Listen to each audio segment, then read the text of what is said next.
বিষয়টা সিম্পল, আমি বলি বিষয়টা হচ্ছে সিম্পল। এটা ইতিপূর্বে এসব এলাকায় যেহেতু এটা ফ্লাইওভার আছে এবং জনাকীর্ণ এলাকায় এসব এলাকায় একটু বেশি যানজট থাকে, উপরে ফ্লাইওভারটা তুলনামূলকভাবে একটু ফাঁকা থাকে, ওই জন্য আমরা ফ্লাইওভারে কিন্তু আমাদের ওই মোবাইলে বিশেষ করে মোটর সাইকেলে পেট্রোলিং আমরা দিয়ে থাকি।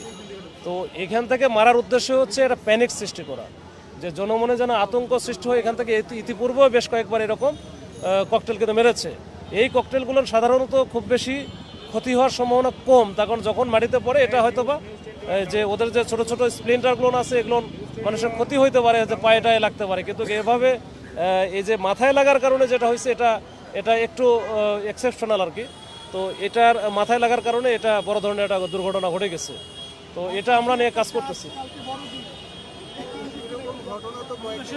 এটা শুধু চার্চের বড়দিনের ঘটনা না, এটা মানে মাঝে মাঝে কিন্তু এই এলাকায় কিন্তু এই ধরনের ঘটনা ঘটেছে। এর আগে দেখেছি এই সন্ধ্যার সময় বা রাত্রে বিশেষ করে 7টা 8টা 9টার মধ্যে, 9টার দিকে এর আগেও বেশ কিছু ঘটনা এরকম কিন্তু ওই যে ককটেল বিস্ফোরণের ঘটনা ঘটেছে। তো ওইটারই ধারাবাহিকতায়, আমার মনে হয় না অন্য কোনো কিছু, এটা ওটারই ধারাবাহিকতায় ঘটনা ঘটছে।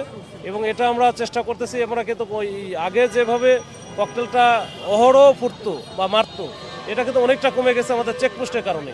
তো এরপর আবার এই যে ঘটনা আজকে ঘটলো, তো আমরা দেখি আমাদের হচ্ছে এই সব ঘটনা বা ক্রাইম প্রতিরোধের জন্য যে ব্যবস্থাটা আছে আমরা এটা ব্যবস্থা নিচ্ছি। আমাদের সিনিয়র স্যারেরা কাজ করতেছে, আমাদের সকল পেট্রোল বা সকল মোবাইল পার্টিগুলো কাজ করতেছে। আমরা এরপরে দেখি ইনভেস্টিগেশন করে এটারও আমরা চেষ্টা করবো ইনশাল্লাহ আদ্যপান্ত বের করার। হ্যাঁ, মৃতদেহ পরবর্তী আইনগত কার্যক্রম গ্রহণ করার জন্য আমরা নিয়ে গেছি। ঠিক আছে।